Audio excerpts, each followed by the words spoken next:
இன்னைக்கு நம்ம தமிழக வெற்றி கழகத்திலிருந்து மாவட்ட மகளிர் அமைப்பாளர் திருநெல்வேலியோட வடக்கு மாவட்ட மகளிர் அமைப்பாளர் சுபர்த்தனா இன்னைக்கு கமிஷனர் ஆஃபீஸில் இந்த மனு இன்னைக்கு கொடுக்க வந்திருக்கோம்.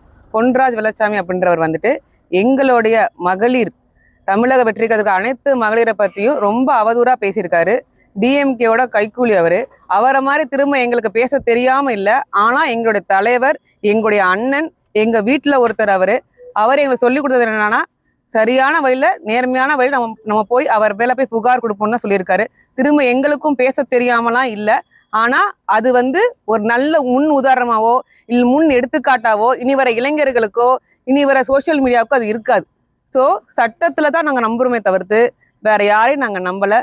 ஸோ தமிழக வெற்றி கழகம் 2026 ஆட்சி அமைக்கும். மகளிர் எல்லாமே எங்கள் தளபதி பின்னாடி மட்டும்தான். மகளிர் ஓட்டு அனைத்து ஓட்டுகளுமே எங்கள் தளபதி அவர்களுக்கு மட்டும்தான். நன்றி. வணக்கம். திமுகவோட கைக்கூலி பொன்ராஜ் தாவேகா பெண்களை பற்றியும் மொத்த தமிழக பெண்களை பற்றியும் தற்கூரிகள் அப்படின்னு ரொம்ப அவதூறாக பேசியிருக்கிறாரு.